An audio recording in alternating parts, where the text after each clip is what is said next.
Olá pessoal, vamos começar então nossa aula. Hoje eu vou falar um pouco mais da Lua em relação à Terra, né, os movimentos e o que é muito importante saber sobre a Lua.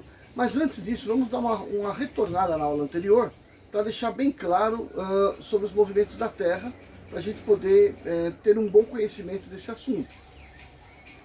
Então eu selecionei lá os 4 principais movimentos da Terra, mediante aquele vídeo que já estava pronto, né, que eu simplesmente coloquei o som nele. Para a gente falar sobre ele, vamos lembrar uma coisa, né, que o começo do estudo da astronomia, como a gente já falou anteriormente, vem lá dos povos da antiguidade, né? Coisa que mais se fazia na época era apreciar o céu, né? Então o que se via lá no fundo, né, do céu, lá no lonjão do céu, são as estrelas. Então as estrelas, olhadas daqui da Terra, por estarem muito distante, dão a impressão de que mesmo em todo o movimento que a Terra está dando em torno do Sol, elas, pela grande distância que estão, dá a impressão que elas estão fixas no céu, né? E que o céu é um plano, tá? Então, olhando assim para o céu, aquele fundo escuro, né? Seria como se fosse uma tela preta, e ali onde estão todas as estrelas praticamente fixas, dando assim ao entender que as distâncias entre elas é fixa. Então todas, né, a mesma distância de nós. Então é nessa visão que se tinha antigamente. Então se via lá no fundo um aglomerado de estrelas e que passaram a ser chamados de constelações. Então era um aglomerado que se via de estrelas numa certa região do espaço, e aquele espaço delimitado por aquelas estrelas chamava-se de constelação. E até hoje se usa esses termos, obviamente, tá? Então vamos supor que aqui seja uma constelação que a gente está vendo no céu. Espero que essas figurinhas aqui, que essas bolinhas, estejam sendo visíveis aí, tá? Então vamos supor que isso aqui seja uma configuração das estrelas lá no fundo, ok? A Terra está aqui girando em torno do Sol. Girando em torno do Sol. Então a gente vê o Sol como se ele estivesse transitando por aquela constelação, ok? Conforme a Terra vai virando, vai vendo o Sol numa direção diferente. E a cada posição que o Sol está é uma constelação aqui atrás. Então, por onde a gente está vendo o Sol caminhar, aquele espaço do céu por onde o Sol caminha, foi chamado de zodíaco, né? E as constelações representam geralmente algum tipo de animal, né? Humano e tal, mas uma coisa desse tipo. Então, chama de zodíaco, que é justamente aquela parte por onde o Sol está percorrendo, tá? Consequentemente, os outros planetas, quando passam por essas constelações, também estavam passando ali por uma parte do zodíaco. Então, para se fazer uma conta, uma matemática melhor, esse zodíaco, que é esse disco todo em torno do Sol, né, que para nós, na época, era em torno da Terra, esse zodíaco eram pedacinhos de 30 graus. Então, 12 pedacinhos de 30 graus, 360 graus, que é o tamanho da circunferência pela qual o Sol estaria passando. No caso, que a Terra estaria passando, né? Bom, então tá. Vamos lembrar o seguinte. A Terra, ela tem um formato aproximadamente esférico, certo? E tem um eixo. O que é esse eixo, né? Seria uma linha que corta o Polo Norte até o Polo Sul. Em torno desse eixo, ela roda, rotaciona. Então, esse movimento é um movimento de rotação, ok? Por conta disso, quando se olha para o Sol, se vê o Sol indo do leste, né? Do leste para o oeste. Então, o que significa isso? Ver o Sol indo do leste para o oeste. Significa que é a Terra que está virando do leste para o oeste. Então ela vê o Sol fazendo esse caminho, tá? Então a Terra gira do oeste para o leste e vê o Sol passando de leste para o oeste.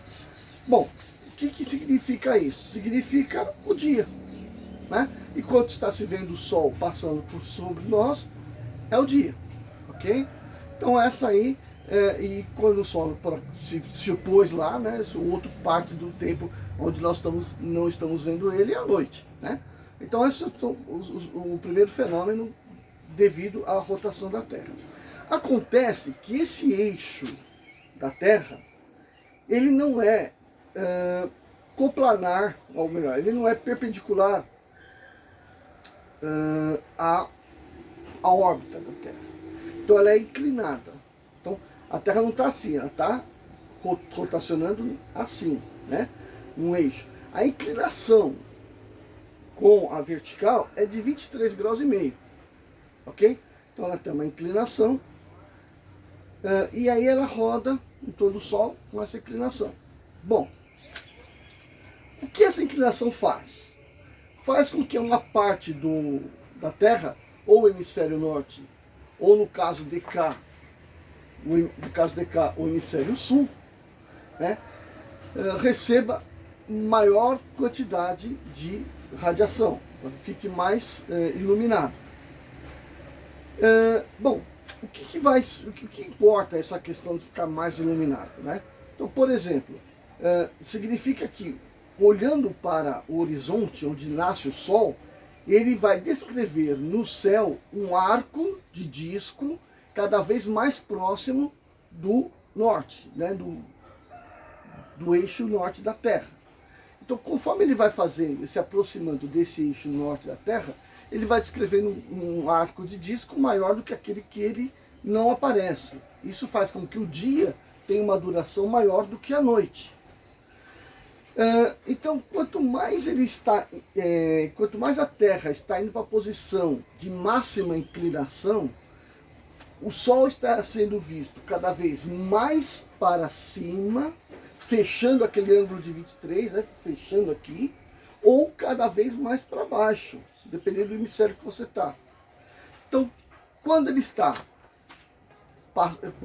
no ponto mais alto aqui na Terra, né, aqui no hemisfério sul, aqui em São Paulo, por exemplo, a máxima elevação que ele vai fazer é no dia 21, 22 de dezembro. Né? 21, 22 de dezembro. O que caracteriza isso? O solstício de verão. Para quem? Para nós aqui no hemisfério sul. Lá no hemisfério norte, solstício de inverno. Porque para eles o Sol está mais caído para o horizonte. E para nós está mais elevado para o zênite, que é o ponto mais alto né, o ponto mais alto. Então, aqui em São Paulo, a gente vê o Sol passar pelo zênite nesse dia. Ou seja, a linha da Terra, né, o caminho na Terra por onde o Sol está passando perpendicularmente, a gente chama de Trópico de Capricórnio. E por que Trópico de Capricórnio? Porque acontece justamente, né, no período em que o Sol está transitando pela signo, né, a constelação atrás, de Capricórnio. Então, esse aí, portanto, né, é o Trópico de Capricórnio. Latitudes que são mais para o sul, né, então, por exemplo, cidades de Curitiba, Florianópolis, Porto Alegre, essas cidades, elas estão mais para o sul. Elas nunca vão ver o Sol passando no zênite. O Sol para elas sempre vai passar mais baixo do que o zênite. Ela nunca vai abrir esse ângulo todo. Bom, qual é o oposto disso? O oposto disso é quando o Sol vai estar, para nós aqui em São Paulo, quando o Sol vai estar mais baixo possível. Para nós do hemisfério sul, né? Quando o Sol vai estar mais para baixo, mais próximo do horizonte possível. No ponto mais baixo é o que a gente chama de solstício de inverno para nós. E lá no no hemisfério norte, solstício de verão. E quando que acontece isso? Acontece entre 21 e 22 de junho. Então, para aqueles que lá no hemisfério norte veem o Sol passando bem em cima do zênite nessa data, significa que eles estão em cima de uma linha imaginária, né, que é perpendicular a esse movimento do Sol e que é chamada de Trópico de Câncer, né, porque 21 e 22 de junho é a constelação de Câncer por onde o Sol está transitando. Bom, então legal. Se tem um ponto de máxima inclinação norte, máxima inclinação sul, deve ter pontos intermediários, onde a inclinação é mínima possível, é nula. E é justamente nesses pontos, né, que seriam perpendiculares aqui, ó, que são os pontos de equinócio. Né? Equinócio por quê? Porque você tem tempos iguais. Mas tempos do que igual? O período que demora o dia e o período que demora a noite. A duração da noite e a duração do dia. Então são iguais. O equinócio é quando a inclinação da Terra é compensada pela posição no movimento em torno do Sol. Então nessa posição a gente vai ver que a Terra recebe quantidades de energia, tanto no hemisfério norte quanto no hemisfério sul, igual. Ou seja, a duração do dia tanto para no hemisfério norte quanto no hemisfério sul, vai ser sempre a mesma, são ambos iguais, ok? Então tem o equinócio de primavera, que é quando o Sol está indo do ponto de inverno para o ponto de verão. E o equinócio de outono, quando está indo do ponto de verão para o ponto de inverno. E aí, obviamente, vai variar de cada um dos dois hemisférios, né? Esses dias acontecem, por exemplo, para nós, equinócio de outono é justamente quando o Sol entra no signo de Áries. Então, é praticamente quando se começa o ano astrológico, né?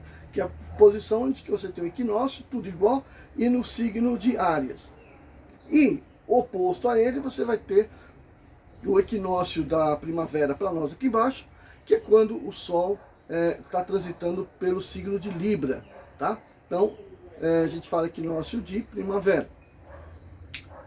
Ambos acontecem em torno dos dias 20 e 21, ou de abril, de março, ou 20 e 21 de setembro. Então, a gente teve agora, começou a primavera. O que aconteceu? O que significou isso? Nós tivemos aquele momento no qual o dia e a noite têm a mesma duração. Estamos no equinócio. Para nós, primavera, para o hemisfério norte, equinócio de outono. Então, significa que nós estamos indo para a região, para o momento de verão, ok?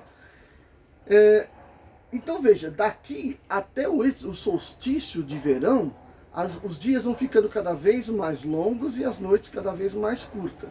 Quando chegar lá no solstício de verão, 21, 22 de dezembro, teremos o maior período para o dia e o menor período para a noite.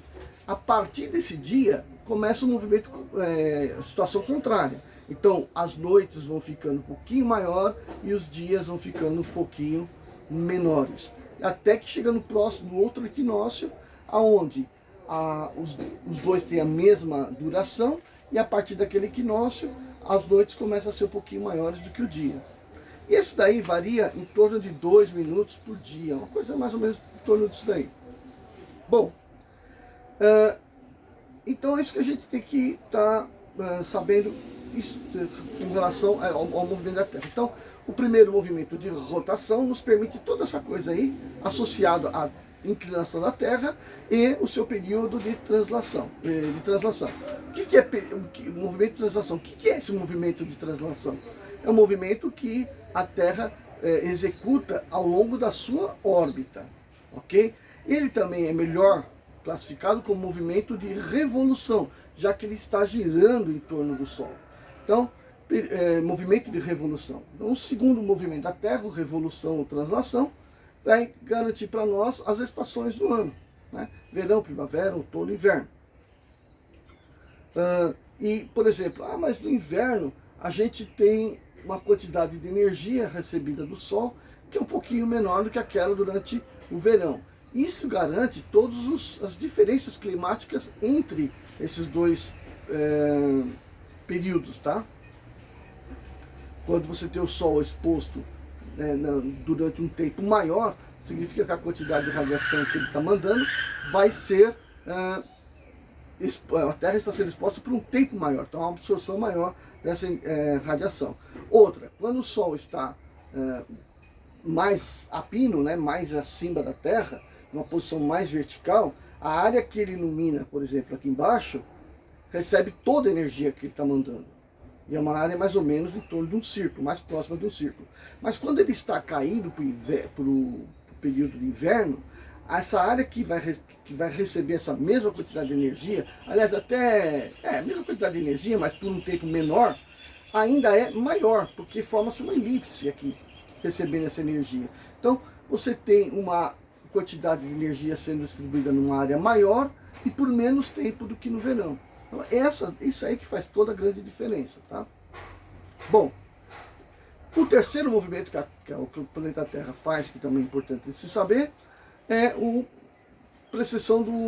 movimento de precessão. Então, esse eixo que a Terra tem inclinado, na verdade, ele faz um movimento, tipo o movimento de um peão. Né? Você joga o peão, ele fica tendo aquele movimento de rotação. Isso se deve principalmente ali à presença da Lua, tal, que vai fazer com que a Terra tenha esse movimento.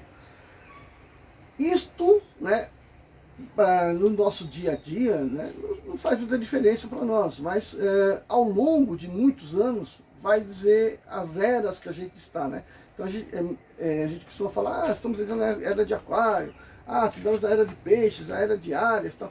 Essa conversa de eras, né, depende justamente para onde está apontando o eixo da Terra. E é importante você ter uma inclinação que vai dizer se o Sol está entrando neste ou naquele signo, né? Passando por esta ou aquela outra região do zodíaco. E é isso, e essa variação, né, que vai acontecer. Por exemplo, a gente começa com o conceito de que o Sol no equinócio estava entrando no signo de Áries. Mas ao passar dos anos, já não estava mais no signo de Áries, estava acontecendo no signo de Peixes. E agora estamos indo para uma situação na qual isso acontece no signo de Aquário. Então, vai voltando, né, dentro do zodíaco por conta desse movimento de precessão que a Terra tem, tá bom? Outro movimento se deve obviamente, ao movimento da Lua em relação à Terra, que é que causa um movimento de nutação. Então, além desse movimento que a Terra tem em torno do seu eixo, né, do seu próprio eixo, esse movimento é irregular por conta da presença da Lua ali, certo? Agora, a presença da Lua, é nesse ponto que eu quero falar, que era o ponto fundamental. Quais são os fenômenos que a Lua, né, nos propicia, de muito interessante? Um deles, porque por uma questão de beleza, são as eclipses, né? Então, quando você tem a Lua exatamente entre a Terra e o Sol, o que acontece? Se ela estiver passando pelo disco, tamanho do Sol, se ela estiver passando em frente a esse disco solar, ela pode inclusive cobrir totalmente o Sol, formando a eclipse solar, né? Eclipsar significa cobrir, né? Cobrir, esconder, superar. Então ela está escondendo a radiação, a visão do Sol. Então uma regiãozinha pequenininha aqui da Terra, ninguém vai ver o Sol naquele momento. Eclipse solar. Agora, pode acontecer também, deixa o movimento dela estar aqui atrás. E é a Terra que vai estar entre o Sol e ela, de forma que a luz do Sol não atinja a Lua. Se a Lua estiver nessa região,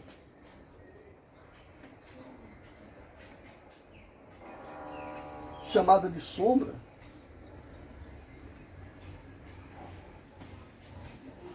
ela pode passar exatamente aqui na sombra, ficar totalmente escura, ou estar passando aqui na penumbra, né, e ficar parcialmente escura, né? Então, quando ela passa na sombra da Terra, a gente não vai ver ela. Mas quando ela está na penumbra, a gente vê aquela situação bonita. Você vê uma lua totalmente alaranjada, meio avermelhada, por conta que há os comprimentos de onda que chegam até nós, né, durante aquele período da noite. A gente consegue ver a lua bem apagadinha, mas a gente ainda enxerga. Se ela passar pela sombra, a gente não vai enxergá-la porque ela não recebe luz do Sol, né? Então, esses fenômenos de eclipse são interessantes porque são bonitos, né? Agora, um fenômeno que é importante é a maré. Mas a maré, muita gente fala, mas a maré depende do Sol também. Sim, depende do Sol, mas depende principalmente da Lua, porque a Lua está mais próxima da Terra. E o que tem a ver, né? Então vamos lembrar que existe a força gravitacional. A força gravitacional, segundo Newton, ela é uma constante, produto da massa do corpo central, vezes a massa do corpo que está rodando, dividido pela distância deles ao quadrado. Beleza, vocês fizeram esse cálculo para a força gravitacional entre a Terra e a Lua, usaram a massa da Terra, a massa da Lua, a distância entre elas, tal, tudo aqueles dados que foram fornecidos e calcularam a força de gravidade entre eles. Bom, acontece que você também pode calcular isso para o Sol, a Terra e o Sol. E agora a maré vai depender exatamente, não exatamente só dessa força, mas da variação dessa força em relação à aproximação da Terra, aproximação entre os corpos. Então é variar isso conforme a distância. Então é a gente fazer uma coisa do tipo isso aqui, ó. E quando a gente faz a variação, a gente vê que a influência que a Lua tem é muito maior do que a do Sol, porque a distância da Lua é muito menor do que a distância do Sol. Então faz com que a força resulte num valor maior. E daí? E daí? Então, e daí que a Terra está lá redondinha, bonitinha, mas a Terra, ela não é totalmente sólida. Pelo contrário, a superfície dela, 3/4 é líquida, né? Então, essa parte líquida sofre uma força de atração que vai formar uma espécie de calombo aqui, né? A água, por ser maleável, permite essa deformação.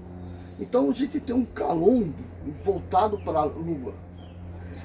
Se essa parte, tendo essa força, se move para cá, do outro lado a parte líquida também se move para dentro. A parte sólida, que está recebendo menos essa intensidade de força, resiste mais. Então você tem uma contração para dentro. Ou melhor, quando está exatamente nesta linha, esta aqui sofre uma força para lá. O calombo que vem para cá é semelhante ao calombo que está indo para lá. A Terra forma um achatamento nessa parte, né? Isso aí é o que a gente chama de força de maré, tá? A gente precisa fazer essa conta e mostrar que ela é mais intensa do que a do Sol, tá bom? Porque isto daqui é a variação nessa distância. E a variação na distância entre a Terra e o Sol, né, acaba sendo menos significativa. Ok? Então a gente fica por aqui, senão esse vídeo vai ficar muito extenso. Em cima desse assunto vai ter umas atividades para vocês fazerem, ok?